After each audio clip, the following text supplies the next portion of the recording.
This is Transit Unplugged, and I'm your host, Paul Comfort. And today I'm excited to bring you an interview with Ahmed Bahrozyan, who is Chief Executive Officer of the Public Transport Agency, part of the Roads and Transport Authority in Dubai, part of the United Arab Emirates. It's an exciting interview.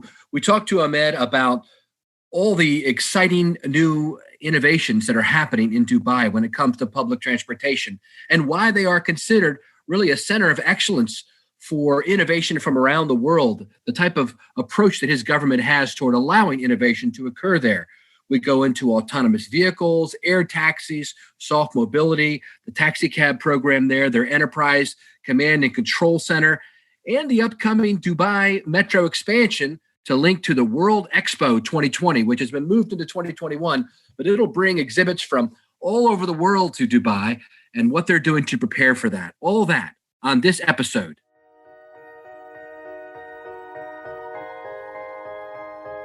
What does it mean to be a successful public transit agency? What are you doing to lead the way?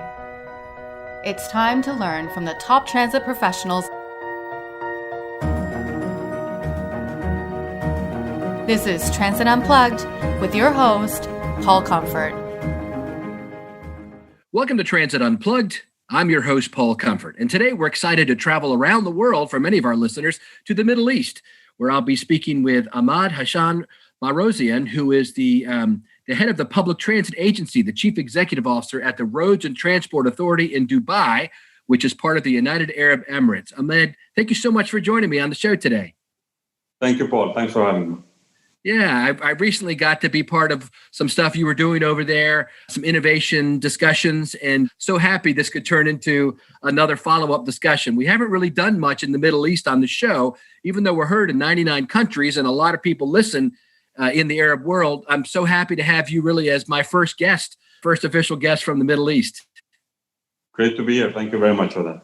Yeah. So first off, tell us a little bit about your country. A lot of people in America have heard about Dubai, and it seems like a faraway, fantastic place.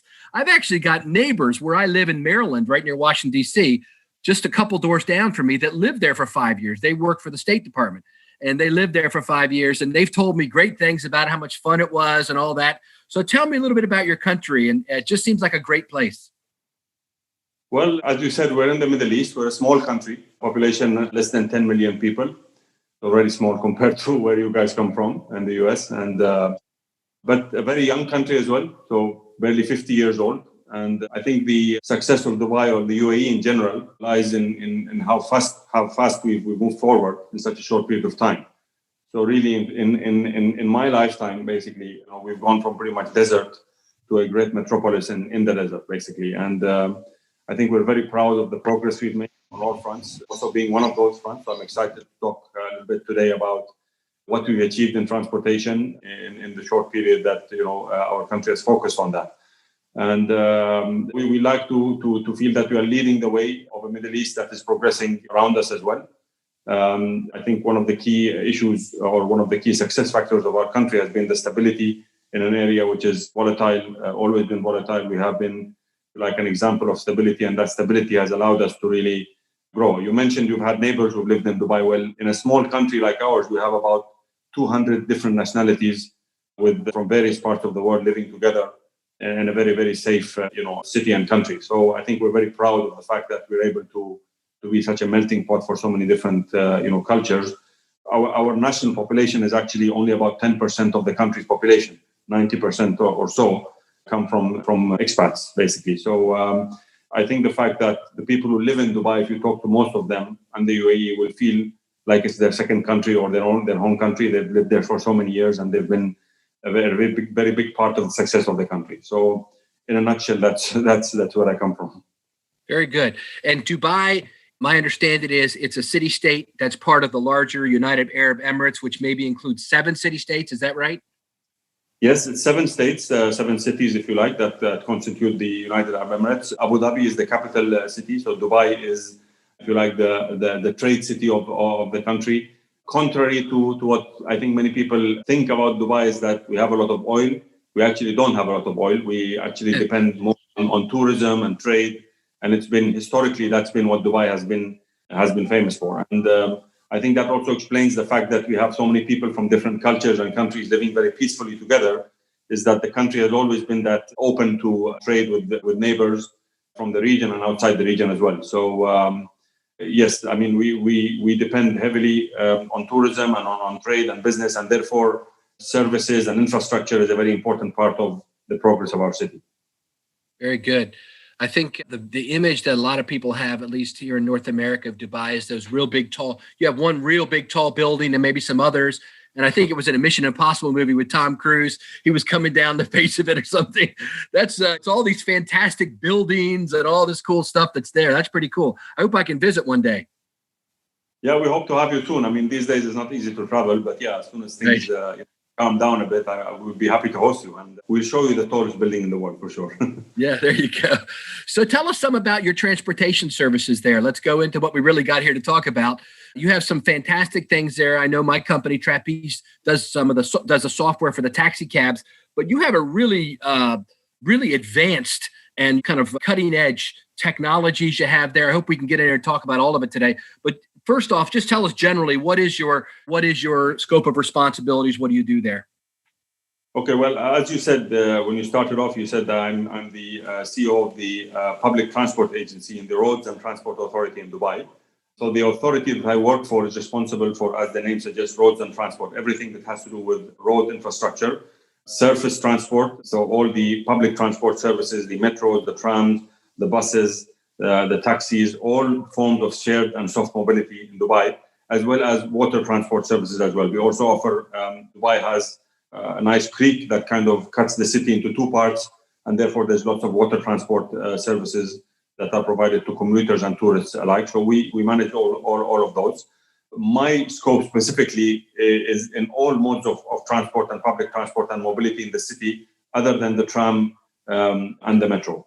So I think as you said, Paul, recently you participated in an innovation lab that we arranged here in the RTA in Dubai. And innovation is a very important part of the city. It's always been about innovation. It's always been about leadership that's looking forward, has the foresight to think beyond what normal people, if you like, can see. And really, it's about pushing the limits, pushing the boundaries in everything we do, whether it's in the buildings that we build, in the way that we develop our city, and even the transport systems that we provide. So, for example, we operate currently the longest driverless metro system in the whole world.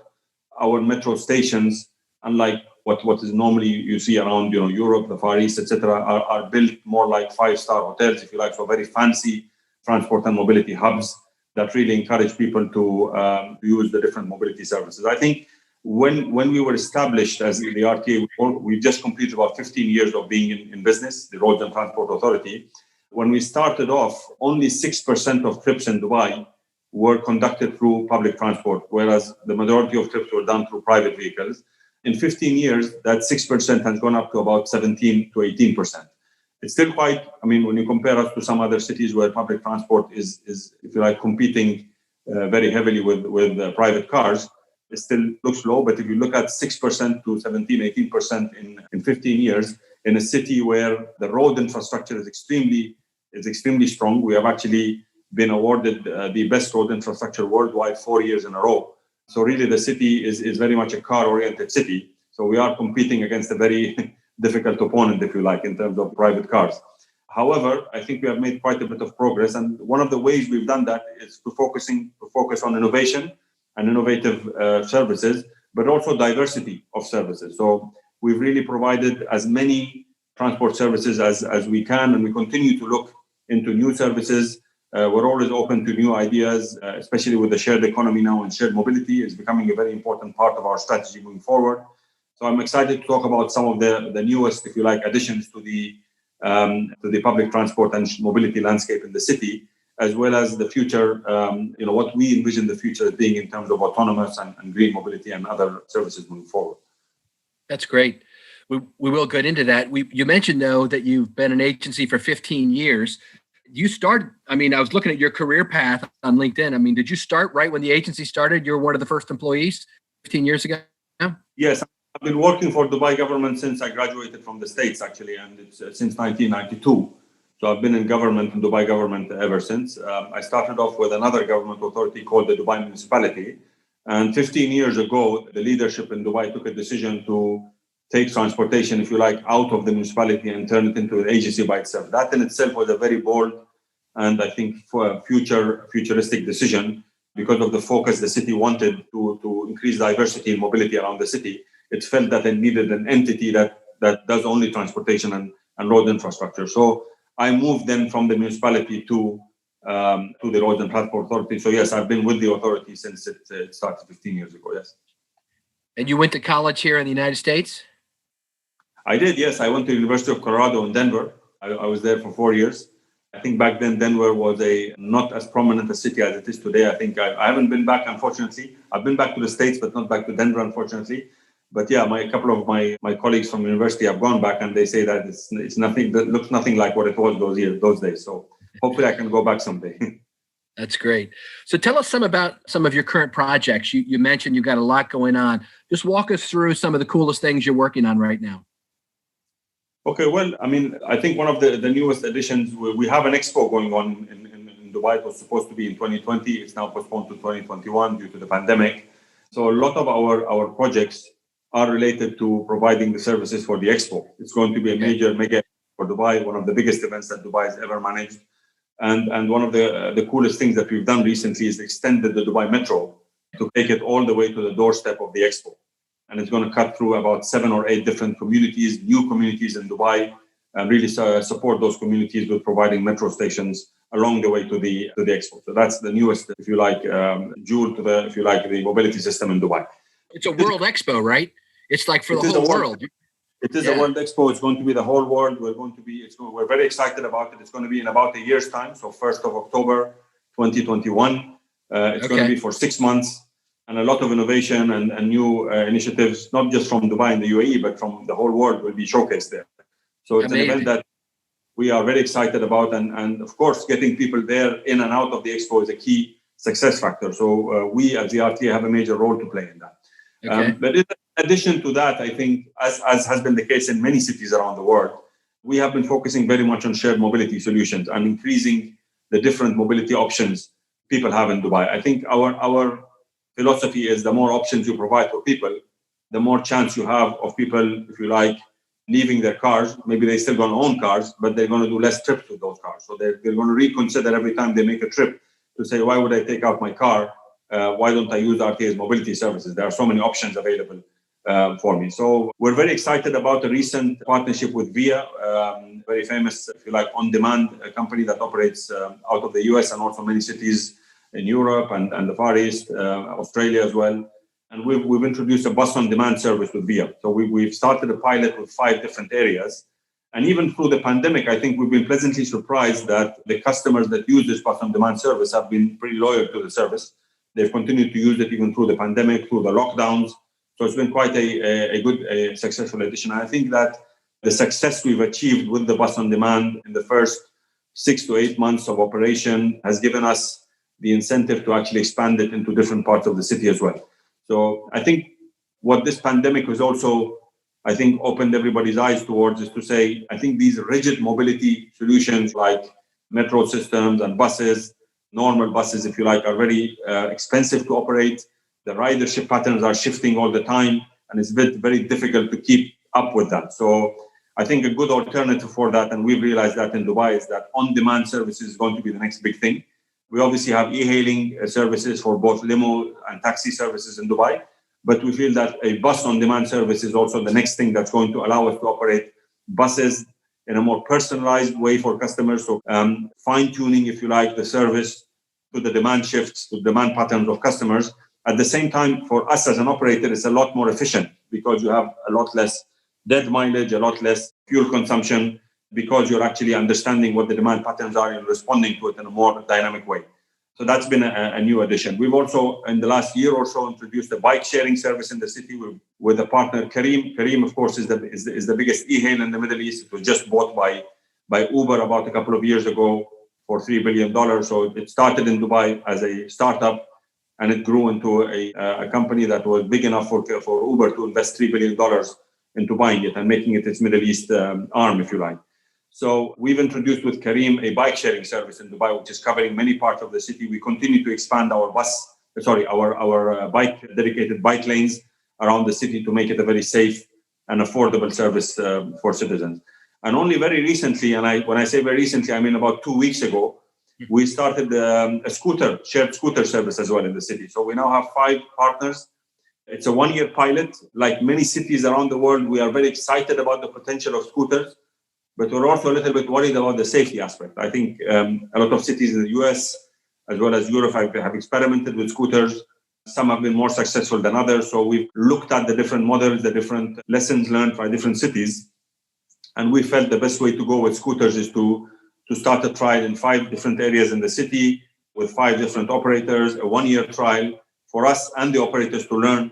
And then after 1 year, hopefully we'll formalize it across the different parts of the city. So this is the approach we've taken. So I think our philosophy is there's no one size fits all when it comes to mobility solutions. Not every solution works for every city in the world. Some solutions work everywhere, but they need to be tweaked. I think different models, different business models, different partnerships in order to accommodate the obvious, if you like, distinctions that are there always from one city to another. So we try always to learn from what other cities have done. Of course, we also try to be the first sometimes, and that's difficult to learn from others because if you're the first, you don't have anyone to learn from. We'll talk a little bit about autonomous maybe coming in the future, and we really want to be one of the first cities in the world to introduce autonomous mobility solutions. I think that's a very big incentive for us going forward. But that in a nutshell, really, that's where we are today, what we're offering people who live in Dubai and visit Dubai. And maybe we'll talk a little bit more later on about where we're headed in the future. Yeah, that sounds great. You also have Trams Dubai Marina there. That I thought that was interesting. Tell us a little bit about that. Sure. So Dubai Marina is a very important area in New Dubai. As any other city, we have the old Dubai, which is if you like, a small area on both sides of the Dubai Creek. But then the city has exploded, if you like, beyond that. Dubai Marina is considered to be one of the new areas, very modern, but very congested at the same time as well. Lots of buildings, very much by the water, with lots of projects in the area that accommodate both people who live there as well as tourists. So the tram has been one of the newest additions to the mobility landscape in Dubai. It's only about 6 years old, I believe. It's a good complement to the metro, so it links to the metro system. You can hop off the metro and hop onto a tram very seamlessly. Of course, in Dubai, when we introduced the Dubai Metro, we also introduced a unified ticketing system in the city as well. So it's called NOL, N-O-L, and it's very easy to pronounce in both Arabic and English. But the objective of NOL is really seamless transportation. So with that card, you can actually then hop on and hop off to any transport mode. You can hop onto the metro, hop off and hop onto a bus or to the tram, and any other mode of transport as well. It's also, even all of our new mobility solutions, we're insisting always that the ticketing system of Dubai is always allows you to use any mobility system, whether it's existing or a new mobility system in the city. We complement that also with an app that is our journey planner for the city as well. So again, any new mobility mode in Dubai, we insist that it always has to be integrated into the journey planning app in the city. So we're trying to really, as we expand our mobility services from metro to tram to buses to bus on demand to soft mobility solutions, it always needs to be seamless. It always needs to be integrated. And hopefully we make it as easy as possible for people to plan their journey using all of the different mobility services available. It's not always easy because you have different partners, different operators. They normally come with their own apps, with their own offerings. But we always insist that it needs to be as seamless as possible for the customer. I think with diversity, sometimes comes complexity as well. And that's a challenge that we always have. We want to be diverse. We want to provide as many options as possible, but we don't want to confuse customers. We don't want to make it difficult. We don't want the customer to have 20 apps on their phone in order for them to be able to move around the city. Operators will always have their own apps. We realize that. We understand that that's a competitive advantage that we can't take away from them. But at the same time, they also need to understand that at the end of the day, this needs to be customer-centric and customer-focused. And it needs to be about moving around in Dubai, not just from an operator's point of view, but from a customer point of view. And I think most of the operators that we work with understand that, and that makes our life a lot easier. Speaking of complexity and trying to pull it all together, you guys operate a combined enterprise command and control center, I understand, that pulls everything together. Tell us some about that, Ahmed. With complexity also, with diversity, if you like, comes complexity, both from a customer point of view if you're not very careful and you don't design the services in a customer-centric way, but also from an authority perspective, because you then have all of these mobility services working together. If you're not careful, they could actually be working against each other. There could be cannibalization, if you like, of one service into another. So then you have a new operator that's happy, but an old operator that's unhappy. So really, the Enterprise Command and Control Center, we believe it's a state-of-the-art center. It's relatively new. It's less than 5 years old. We believe there's about less than 5 such centers around the world. Some of them, a couple of them in Europe, a couple of them in the Far East. So we believe it is state-of-the-art. Now, what this allows us to do is really to look at the movement of people and mobility in Dubai from a holistic perspective. It's all about bringing all forms of mobility, including private cars, into one center and really allowing us to manage mobility from that one center.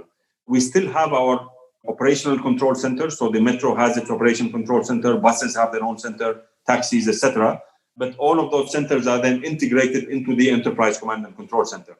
So it allows for event planning, event management. So one of the reasons that Dubai actually won the right to host the Expo 2020, which is now, of course, happening in 2021, but it continues to be called Expo 2020. It's because of our Enterprise Command and Control Center and the value added in managing the whole event, if you like, from that control center. We also manage mega events, any other mega event in Dubai. So New Year's Eve, for example, Dubai is, of course, one of the cities where that event is highly celebrated. We also manage such mega events, not only Expo, but any other mega event from that center. Any crisis, God forbid, if there is a crisis in the city, is also managed through that center. So we have the police there, we have the media there, we have all the different authorities in that center, and that allows us to work very closely with them in managing any event or any crisis that happens. So yes, it is a very important, if you like, piece of the jigsaw puzzle when it comes to managing mobility. And last but not least, with the Enterprise Command and Control Center, it's decision making. It really allows us to make decisions about operations of mobility on a day-to-day basis, but also planning and forecasting for the future. So looking at which areas in the city are underserved, for example, working with our operators to give them the data and the information they need to expand their services into different areas and really give them that insight that everybody's really looking for. So I think it's also very important, not for only us as a regulator, but also for the operators that operate under our umbrella, if you like. Very good.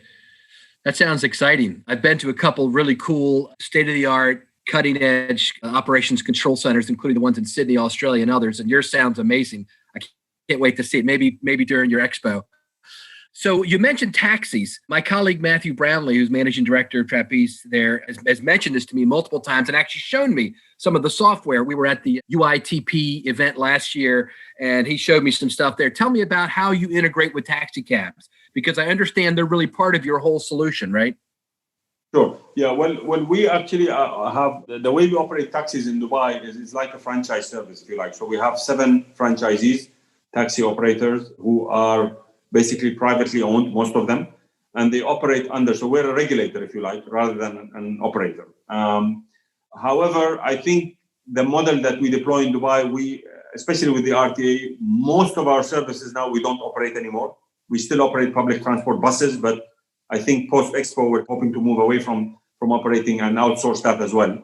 The metro is outsourced, the buses are franchised, etc. So we're really moving away from operation and more into a role of a regulator, organizer, responsible for quality assurance of the service. Now, in some cities around the world, and I've seen this, I don't really like this model. The regulator is normally saying, listen, taxis are operated by private companies. It's their business.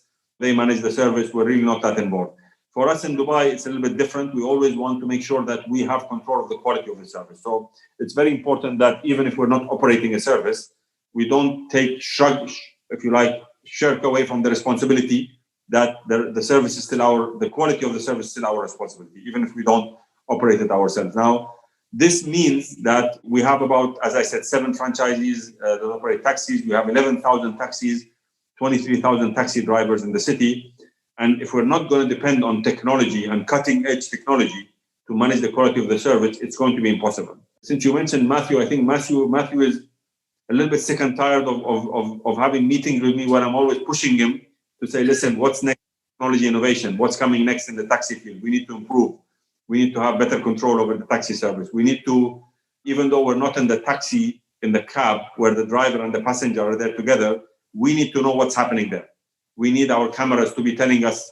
We need AI to be basically telling us what's being done properly, what's going wrong in taxis for us to be able to take action. So the technology that Trapeze deploys in taxis is very advanced. We believe it's also one of the most advanced systems worldwide. We have telematic devices in all our taxis. We have cameras in taxis which allow us to always be aware of what's going on with any taxi trip. There are certain, if you like, or bad practices that taxi drivers deploy anywhere in the world, not just in Dubai. We like to use the technology to manage things like black trips, to manage things like disputes between the customers and the taxi drivers. And I think the fact that also we have introduced in the last couple of years, also through a partnership with the private sector, we've introduced e-hailing to taxis in Dubai. I think that has helped the taxi industry as well, because in most cities around the world, when e-hailers like Uber came in, it affected the business of taxis. It really, brought down their revenues. It brought unwanted competition. For cities, it was great because for customers, they had choice, but the taxi industry really suffered in many cities around the world. For us, I think we embraced e-hailing and we allowed the Ubers and Careems to provide the e-hailing service in the limo sector. Now, in Dubai, the limo sector means, if you like, a premium taxi service or an upper-class taxi service. And we then introduced, in RTA, in partnership with the taxi companies, we introduced e-hailing to taxis. And really that helped the taxis compete with the limo, if you like. So it actually allowed them to flourish rather than having them suffer through e-hailing services. So as I think Matthew will vouch for you, we have great technology in taxis, but we're always pushing ourselves and pushing our partners like Trapeze to look at really what can we do more? How can we have better control over the experience of a customer in a taxi and allow the taxi companies to operate, but at the same time, step in when we feel the service is not to the level that we expect in Dubai. So that's really the philosophy we deploy. Very good. Well, speaking of the future, why don't we talk some about what's coming for you in the future and what do you see? Where do you see your agency going? We could even talk about air taxis or the far out things, and give us a view of what's coming next for Dubai when it comes to public transportation in the future. Sure. I mean, we talked a bit about shared mobility and we talked about soft mobility, and I think we're going to continue. We're going to continue to embrace that going forward. And when I say embrace that, what I mean is I have constant meetings, maybe every week, every 2 weeks. Most meetings are online these days, unfortunately, but we get approached by startups from all over the world. And really what they're looking for is for a chance, for an opportunity to showcase what they have, and hope that Dubai will be the city for them to showcase their innovations and their services. Now, the first question I ask any startup when they come to us is, why Dubai? I mean, you come from the Far East, a lot of them come from countries which are actually known for innovation. And the first answer I get is, one is you're always open to new ideas. And you always, as a government, embrace new ideas rather than asking the question of, why is this not going to work? You actually say, okay, come in, we'll open the doors for you, we'll facilitate as much as we can, we'll give you a chance. You may or may not succeed, but we will give you this chance.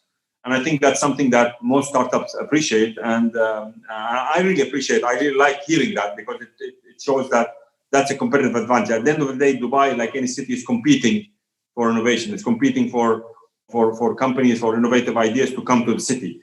And we have to ask ourselves why. I think there are two reasons that I usually hear. One is, as I said, we embrace innovation and we welcome innovation, and we want people to bring innovative ideas to the city and try it out here.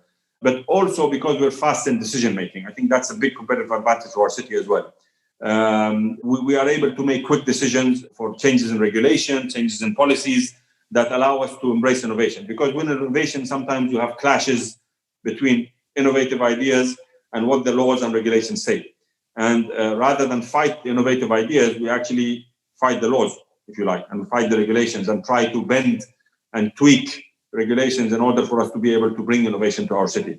So I think that is going to continue. We are going to see, the world is always going to see new innovative ideas in terms of mobility and shared mobility and soft mobility. And we want Dubai always to be the place for companies to think, listen, let me go and talk to the government in Dubai, because I think they will be the first government that will welcome us and allow us to experiment and to try our solutions. So that's one area. I think the other area for us is autonomous. I think we believe in autonomous mobility. We believe it's going to be the future.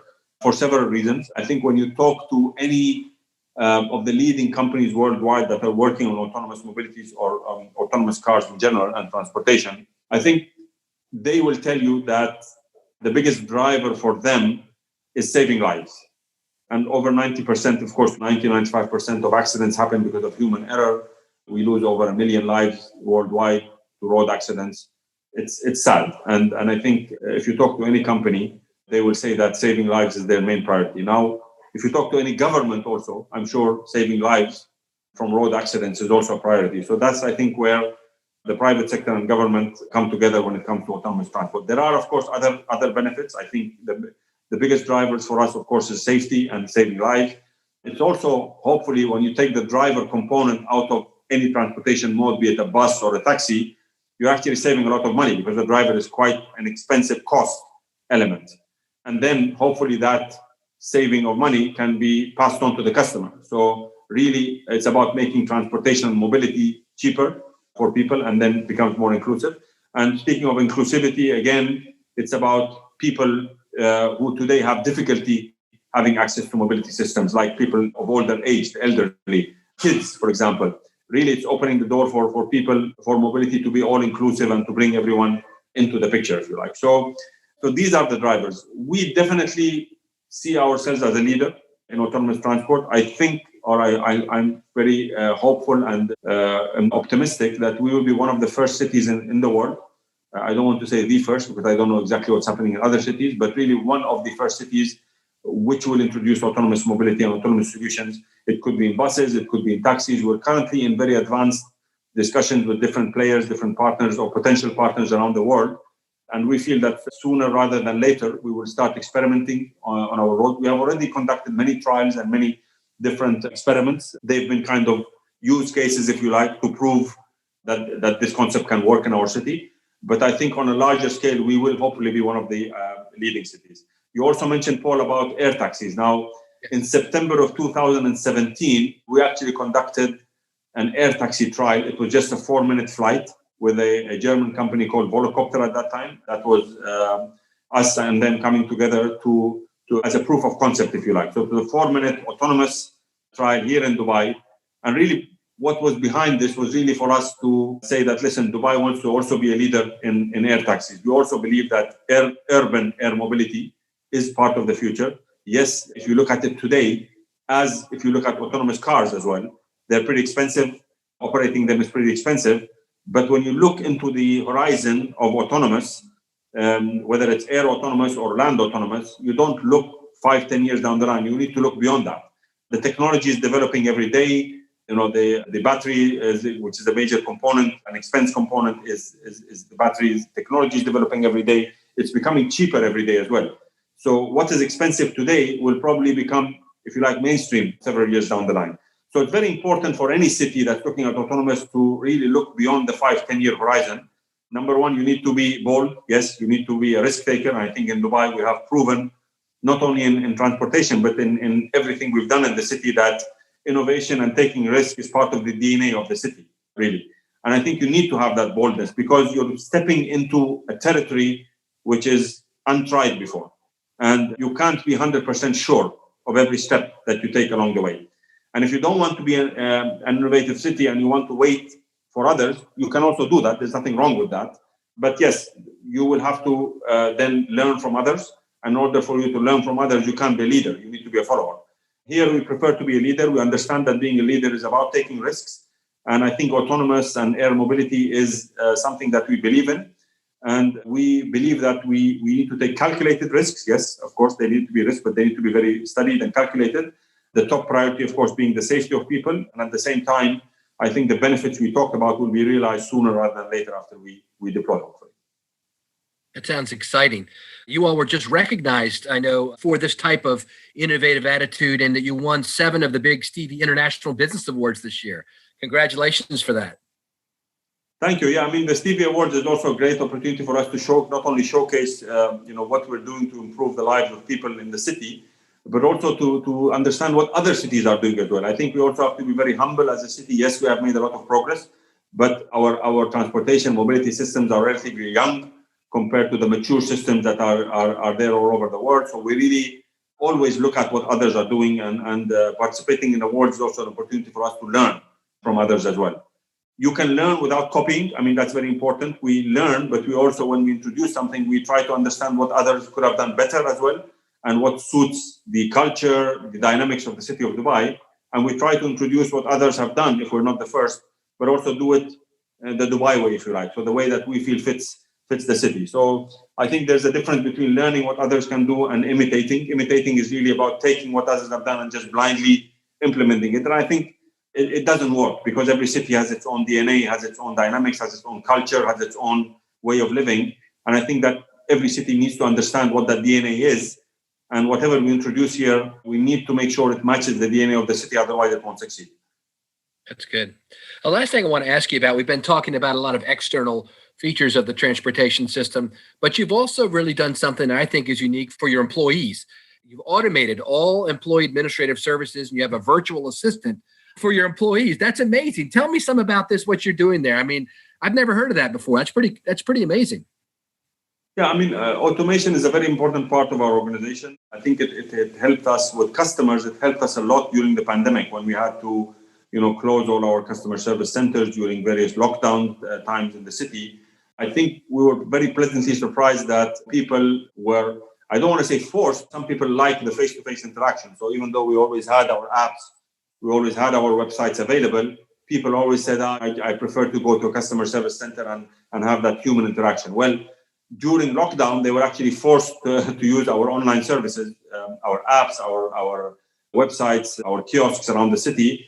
And I think we were always keeping an eye on how happy people were using those services. And we found that over 90% of people were highly satisfied with the service. So now that lockdowns are over and life is coming back to normal, I think people are saying, why should I go to customer service centers? I was using these nice, simple, easy to use online services. I didn't have to step out of my house or my office. Or I could do it on my phone. So I think that was, the lockdowns were not nice for anybody, but I think that's, if you like, a bright spot that came out of the lockdown in the city. But we also then started saying, listen, there's a lot that we could do internally for our employees. So a lot of the admin, HR related services, which actually for an organization of our size, take up a lot of people's time. How many employees do you have? Well, we have about 3,000 plus employees. I'm not even including the drivers, but these are just the office employees that we have. So there's a lot of efficiencies that obviously can come from employees saving half an hour, 1 hour a day in administrative service. If you look at it from a cumulative point of view, it's the thousands and thousands of man hours being utilized more productively. So I think the assistant, as you said, is a cool feature. It allows people to interact with their phone with an assistant, the virtual assistant. It's AI-based as well, so it's learning as we go along. It's answering people's questions more accurately as we teach it more about what we give it more input, and as it learns by itself. And that's what AI is all about, basically. So I think we've taken the experience we've had with our customers and moving our services to their doorsteps, if you like, through the apps, etc., and websites. And we've actually then taken that learning inside the organization. And I think we're very excited about that, because we've been able to save a lot of time and allow people to use their time more productively. That's amazing. Well, Ahmed Bahrozyan, thank you so much for being our guest today on Transit Unplugged. You've really opened, I think, the eyes of our tens of thousands of listeners to the amazing progress happening in Dubai and the great things coming. And I can't wait to see how the World Expo goes there next year. It's going to be very exciting, isn't it? Yes, it is. Thank you once again, Paul, for having me. I think we're very excited of the Expo, as you said. I think the people who are tuning in, it will be a great opportunity to visit Dubai. Hopefully at that time, things will be easier. Travel will be a lot easier. Visit Dubai during the Expo. As I said, it starts on the 1st of October, 2021. It goes on for 6 months. The weather is amazing in Dubai, October through April. It'll be a great time to visit, to see the city as well as the Expo. And I think the Expo is all about innovation. I think there'll be so much innovation in mobility and in all walks of life, if you like, with over 100 countries demonstrating what they're doing and what they are planning to do for the future. So it's a very exciting event. And as I said, yes, we've made a lot of progress in the city. I think our leadership is always about what's next. There's always the pressure on people like me and the whole government, really, to not be happy with what we've achieved. I think it's all about, yes, celebrating what we've done, appreciating what we've done, and celebrating that with the people who live in the city and visit us and our employees. But at the same time, always asking the question of what's next? What can we do more it's all about making people happy. I think the concept of happiness is something is a term that we use very much in the city. And it's really about making people happy, and mobility is about allowing people to move freely and easily so that they can enjoy their life. They can enjoy their city, they can enjoy their relationships. And really, for us, it's about making it as easy and seamless for them to contribute to a happy life in the city of Dubai. So really, in a nutshell, that's what we're aiming for going forward. Thank you. You've been listening to Transit Unplugged, powered by Trapeze Group. To stay up to date, subscribe on iTunes or Google Play, or join the conversation at transitunplugged.com. Thanks for listening.